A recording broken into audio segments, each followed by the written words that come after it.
O mago mais forte de todos reencarna anos no futuro em busca de um poder ainda maior, mas acaba caindo como um garoto fraco com o brasão mais fraco. Mas o que raios é um brasão? Calma que você já vai entender. A história começa com o nosso protagonista derrotando um dragão com um único golpe e deixando uma cratera no local. O bicho é forte, cê é louco. O cara é foda, patroa. Talvez não forte o suficiente, pelo menos não pra ele, que ao olhar pra sua mão fala que o seu brasão chegou no seu limite e não tinha como ele ficar mais forte do que aquilo. Ele fala que existem 4 brasões e o dele é o menos adequado para lutar. Fala também que os brasões são dados de forma aleatória às pessoas que nascem sem ter como trocar, então ele decide reencarnar milhares de anos depois em outro corpo para tentar nascer com o brasão que queria, o brasão do combate. A cena corta com ele já renascido e crescido pegando carona com um comerciante. Ele fala que estava animado para entrar logo na escola de magia, mas um comerciante responde que com esse brasão em sua mão isso seria difícil. Logo, um tigre gigante aparece e antes que pudesse fazer algo é derrotado pelo protagonista, deixando o tiozão das mercadorias assustado. Após chegar na cidade, ele vê uma loja de armas e decide entrar. Lá ele encontra Alma, uma garota que estava pedindo desesperadamente que o ferreiro ali fizesse uma nova arma para sua amiga que perdeu ela. O ferreiro pede uma descrição da espada e ela responde dizendo que era uma espada grande e leve, encantada de tal forma, porém o ferreiro fala que seria muito difícil fazer isso. Então o próprio prota se propõe a fazer, dizendo que apesar de não ter o melhor brasão para feitiços, encantar uma espada seria moleza. Ele e a garota se sentam na mesa, ela se apresenta a ele dizendo o seu nome, Aura, e ele responde Matias. Uma garota loirinha de olhos azuis entra na loja de armas e o Matias fica encantado com a sua beleza. Ele faz uma apresentação bem tosca a ela e ela também. A cena corta com o ferreiro entregando a espada pronta a eles. O Matias é tão roubado que ele leva poucos segundos para encantar a espada e impressiona todos por não ter verbalizado nenhum encantamento enquanto fazia isso. A cena corta para um treinamento de combate na academia de magia onde o Matias conseguiu entrar. Quando chega a vez dele, ele descobre que dessa vez quem iria enfrentá-lo seria um professor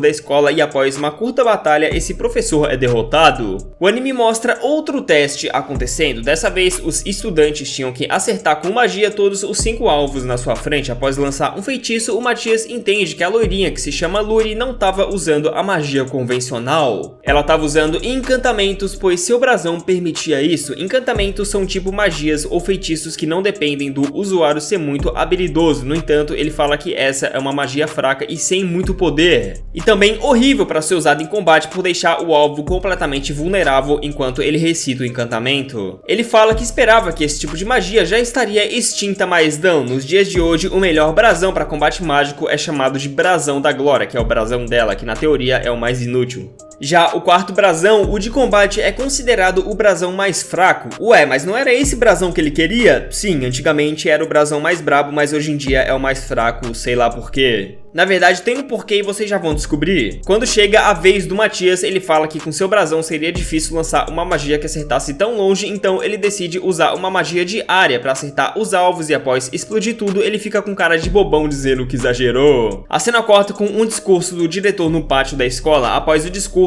o diretor chama o Matias para a sala dele e chegando lá, o diretor fala que sabia de tudo o que ele fez na escola e que não era normal um mero filho de Castor ser tão poderoso. E pede a cooperação dele com uma coisa. Antes de dizer o que, o Matias pergunta por que diabos a escola ainda usa encantamentos com recitação, sendo que os sem recitação são muito mais poderosos. O diretor fala que concorda com ele, porém os encantamentos sem recitação foram abandonados há muito tempo e não há ninguém no reino que saiba usar. Basicamente essa é uma academia filial de uma outra maior que ficava na capital e a cooperação que o diretor pede é pro Matias ensinar a todos dessa academia a usar magia sem recitamento para eles usarem no torneio de magia interescolar, e assim provar para a academia principal que esse tipo de magia é melhor e deveria ser ensinada. A cena corta para o campo de treinamento com os professores anunciando que a partir de hoje o Matias seria o instrutor dos alunos e ensinaria a eles como usar magia sem recitar encantos, e é exatamente isso que ele faz, conseguindo preparar os alunos a tempo para o torneio interescolar. No dia do torneio, a Luri estava torcendo para que não tivesse nenhum escolhido mágico. O Matias pergunta o que é isso e ela responde que são gênios no uso de magia da academia principal principal é que todos os anos que a segunda academia perdeu foi porque um deles apareceu. O Matias pergunta se os demônios ainda existem e ela responde que sim, e que são os maiores inimigos da humanidade. Chegando a vez dele lutar, ele percebe que ele caiu contra o tal escolhido mágico da outra academia. Ele derrota os companheiros do demônio disfarçado e fica no X1 contra ele. No entanto, o demônio se assusta com seu grande poder e começa um encantamento antes de recitá-lo, o que mostra ao Matias que ele só fingia recitar os encantamentos, mas na verdade não precisava. Nenhum ataque do demônio funcionava contra ele, e o Matias percebe que foi os demônios que se infiltraram na academia principal ao longo dos anos que fizeram a magia sem recitação cair no esquecimento e fizeram o brasão de combate ser conhecido como o brasão mais fraco, o brasão do fracasso no caso. Tudo isso para enfraquecer a humanidade e os demônios terem vantagem sobre eles. O Matias desativa a magia desse demônio, revelando sua verdadeira forma, e os professores evacuam o torneio. A luta termina com o demônio tentando fugir, mas o Matias o finalizando com um ataque.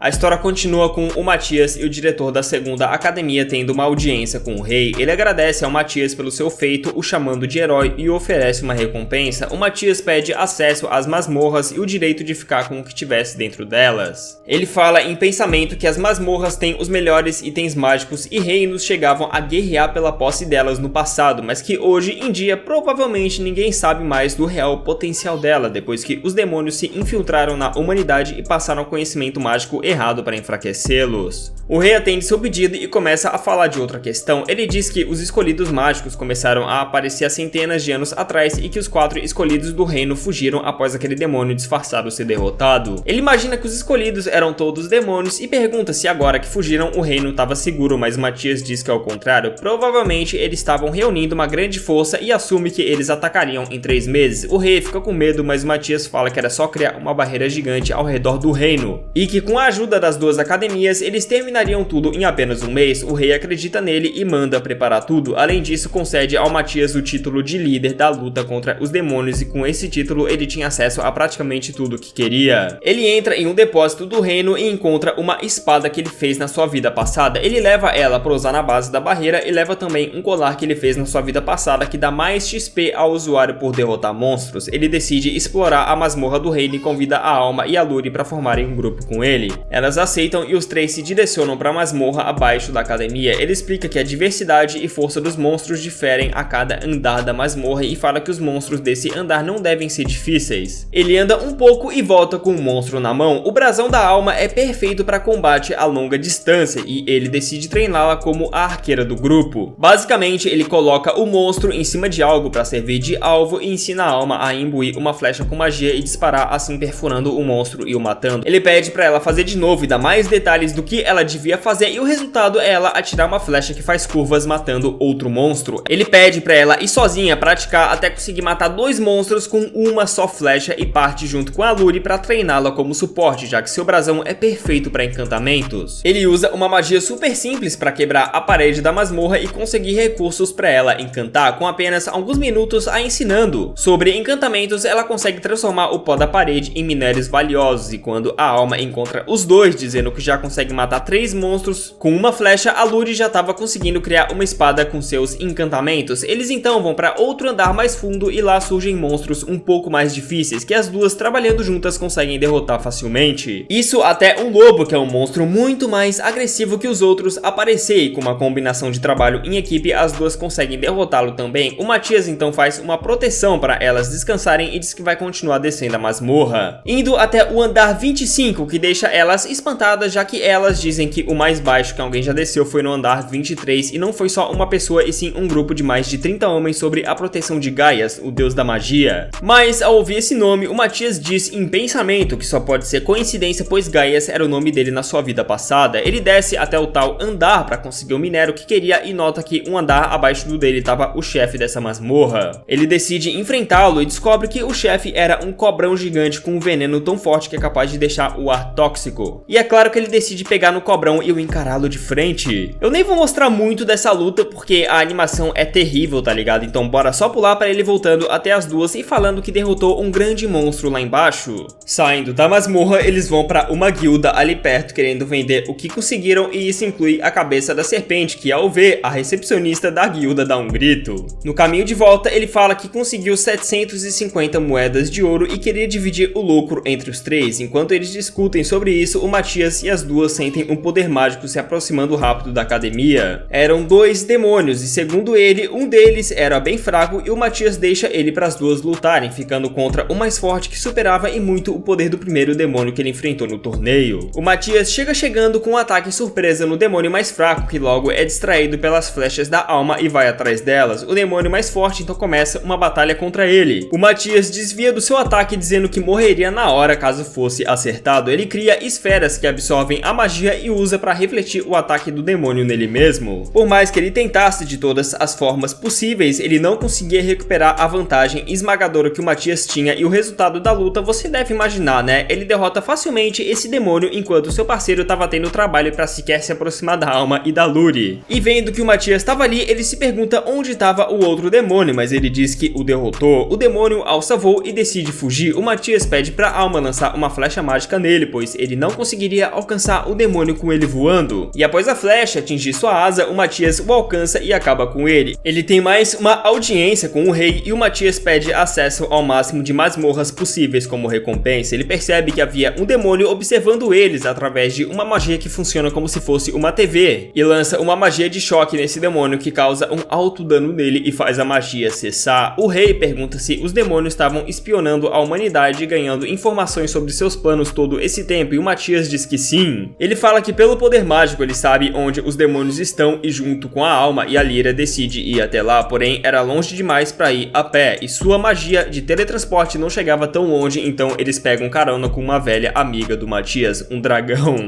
Quando ela levanta voo, o Matias pede para ela parar pois estava indo muito rápido. Ela pede desculpas, mas diz que só estava voando o mais rápido que os humanos aguentam, como ele mesmo tinha pedido, mas não podia se basear em Gaias, por isso decidiu se basear no amigo dele como velocidade para voar. A Lúria e a Alma comentam se ela estava se referindo ao deus da magia Gaias e ao deus da espada Reutor, e o Matias fala em pensamento que os deuses que eles adoram têm os mesmos nomes dele na sua vida passada e do seu amigo. Por que será? Eu não sei. Não sei, só sei que os três partem rumo à vila onde os demônios estavam se escondendo. A cena corta pro Matias saltando do seu dragão e cortando um demônio ao meio com um só ataque. Eles já haviam chegado à vila onde os demônios estavam se escondendo e ele fala que pegou duas assinaturas mágicas por ali. Uma de um dos escolhidos mágicos do reino e a outra de um demônio ainda mais poderoso que o último que ele enfrentou, o seu dragão, e Iris faz um pouso todo errado, pois já não voava há muito tempo e acaba alertando a posição deles. Tanto que quando eles entram em uma sala, o Matias fala que os demônios estavam invisíveis e escondendo a sua presença, por isso não era possível vê-los. Ele pede pra Luri notar se tinha algum ponto com menos magia na sala e ela diz que sim, no cantinho. E o Matias fala que era ali que ele estava se escondendo. A Alma então dá uma flechada nele, que reclama por ter sido encontrado, dizendo que seu esconderijo era perfeito, só se for perfeito para ser encontrado. No entanto, essa luta dura pouco, porque por mais que ele estivesse ignorando os ataques com arco e flecha da Alma e da Luri, logo o veneno que tinha nas flechas começa a fazer efeito e ele fica lento, o forçando a usar uma transformação em que ele troca sua vida ao longo prazo por poder, e mesmo assim ele leva uma flechada na cara e morre após o Matias o enganar e o enfraquecer com magia. Após a luta, ele pede para as duas irem embora, pois ele lidaria com o outro sozinho. Ele quebra 3 pedras mágicas e ele explica que o efeito de quebrá-las faria o demônio que estava invisível se mostrar. Ele diz que estava muito acima do outro em nível de poder e com somente um ataque arranca o braço do Matias, mas ele não parecia desesperado com isso ou sequer em desvantagem. Isso tem uma explicação simples. Na verdade, o Matias já havia aplicado uma magia de cura no seu corpo antes da batalha e por isso seu braço se regenerou. Além disso, ele fala que fez uma análise do seu poder mágico e todos os ataques seguintes não acertam o Matias, que diz a ele que ele deixou seu braço ser cortado de propósito e logo em seguida o acerta com um golpe que causa um dano considerável a ele. Ele então diz que não tem escolha a não ser usar seu poder total, mas o Matias cancela essa transformação, o que o deixa surpreso, porque segundo ele não tinha feitiço algum de anulamento que funcionasse contra essa sua transformação, que não é nem bem uma transformação, é tipo o Kaioken do Dragon Ball, ele só fica mais forte mesmo. O Matias explica que junto ao corte que ele fez na sua mão, ele injetou algo para fazer a sua magia se descontrolar e ele explodir, e é exatamente isso que acontece, fazendo ele se transformar em um cristal gigante após a explosão.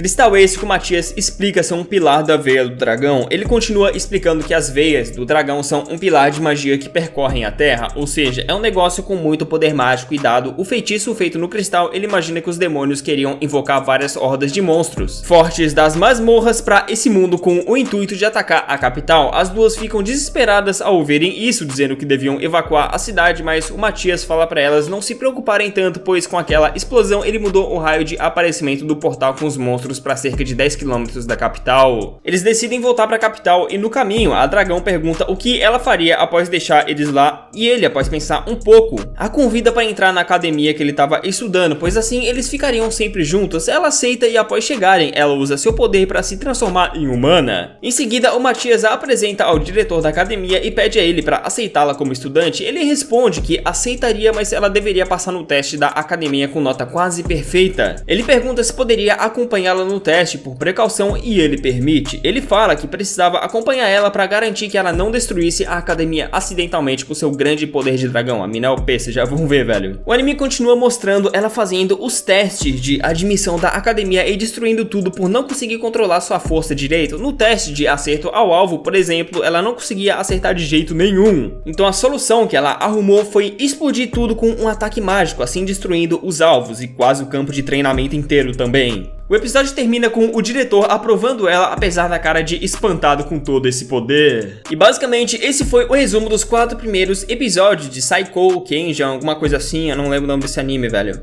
O anime tem 12 episódios, então dá tranquilamente pra fazer uma parte 2 e até parte 3 continuando essa história muito interessante, cara. Se quiser que eu traga, não esquece de deixar muito like e comentar, fechou? Só depende de você, meu parceiro.